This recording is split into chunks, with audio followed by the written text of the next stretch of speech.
If this was a little less white, have a little more color to it, then this would sing a little bit more.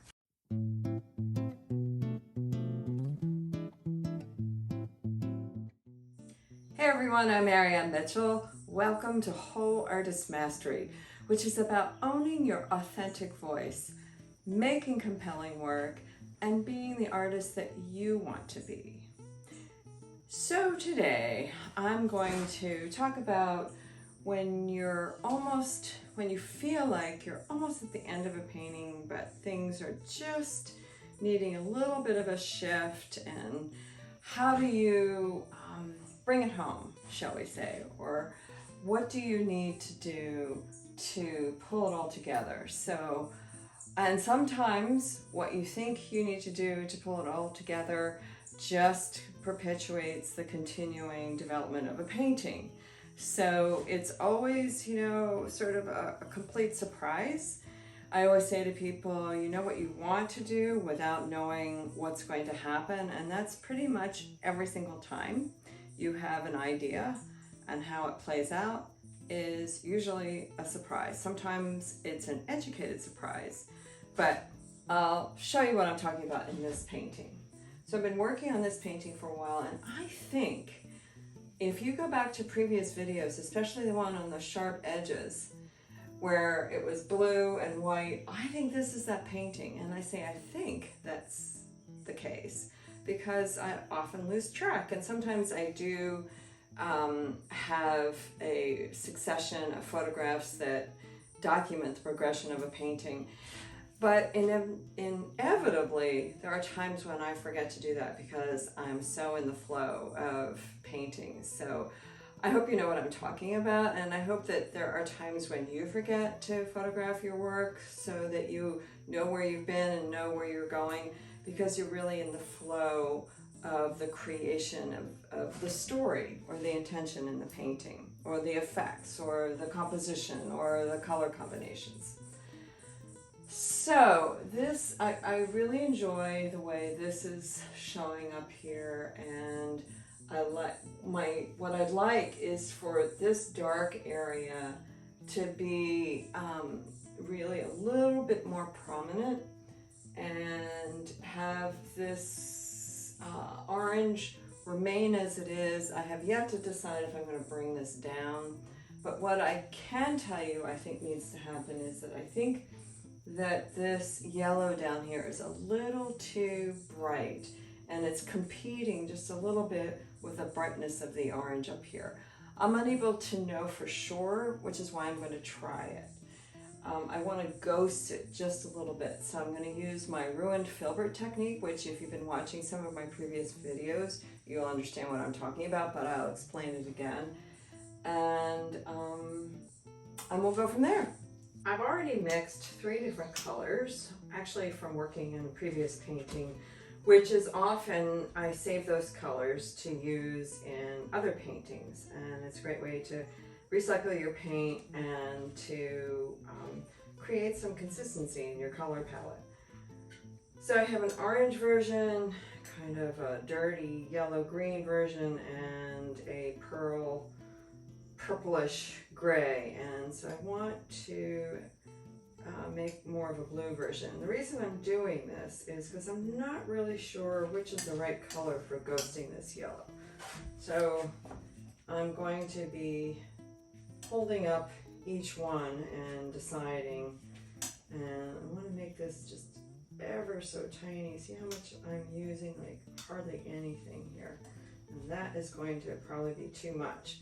Let's see here, and maybe a little bit more blue. Again, just ever so tiny amount. When you're working in small amounts, you really need what I call a scant amount of color. Now you can see that the difference between this color and this one is this is bluer. It's a truer, clearer color.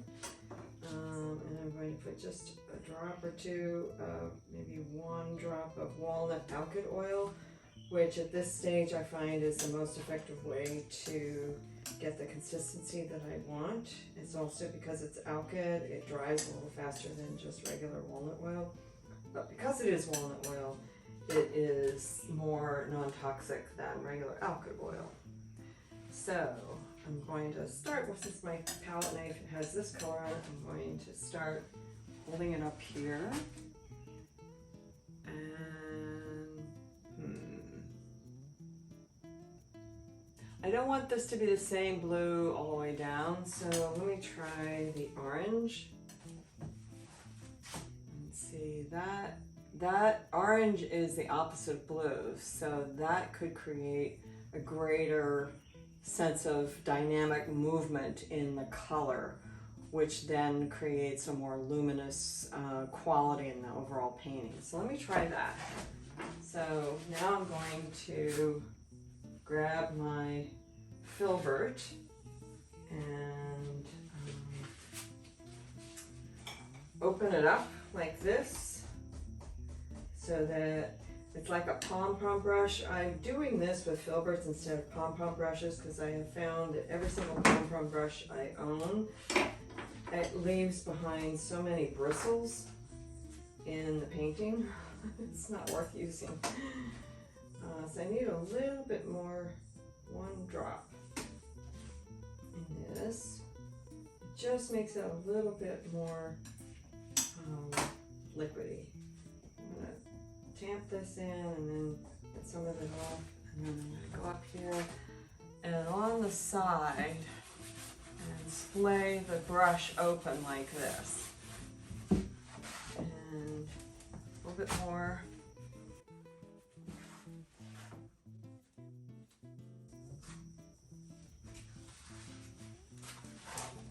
A little bit more.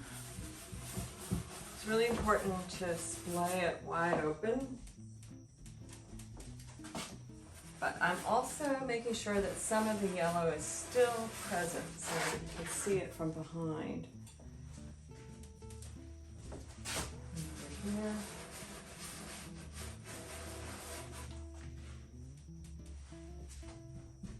Getting this corner, coming up, dotting it a bit like this.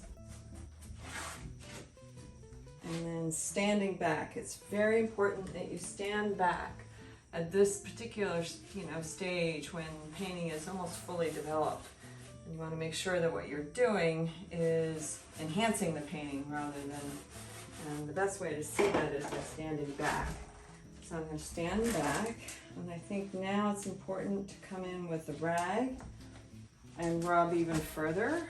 So like in previous videos, I take an IKEA dish towel rag, $2 a rag, a dish towel, and you make it like a rounded ball, and you rub this way, just like you do with the brush. You can also tap it, but it goes the color you've just put on all that much more, so that the color behind is more evident.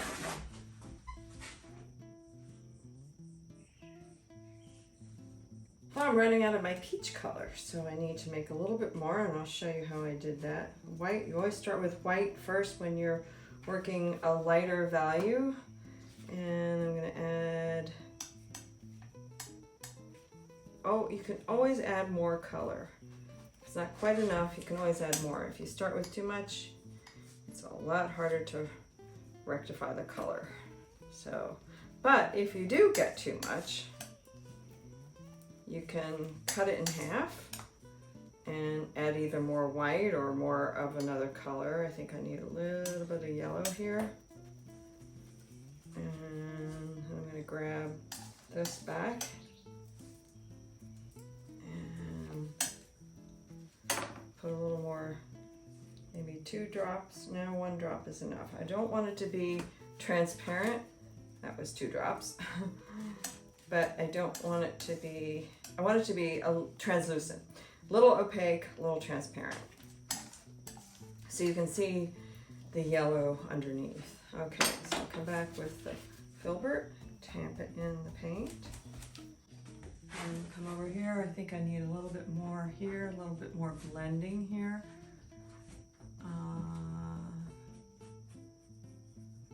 And it's important to make it be irregular so it feels organic. Sometimes that process can take a really long time. And I'm just going to keep adding a little bit more here.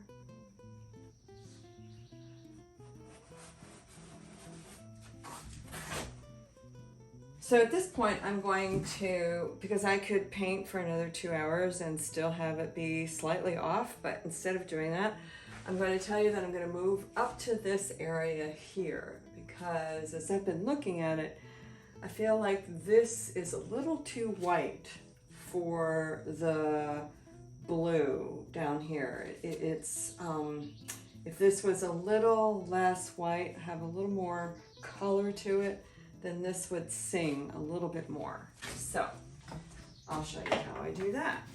I have to move my orange over here and take my razor blade and clear a place for, and so I might be able to use, I think I'm going to use blue I got started with and add just a little bit more blue to it.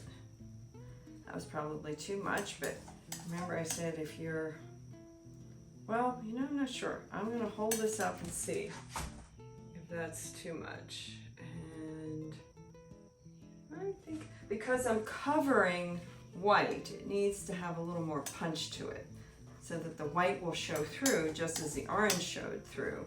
So this is the opposite. To cover that bright orange, I had more of a whitish color. To cover the whitish color, I need a brighter color so that they work together to make this veiled effect. So this time I'm going to use a different brush, and I'm going to use a thin flat brush.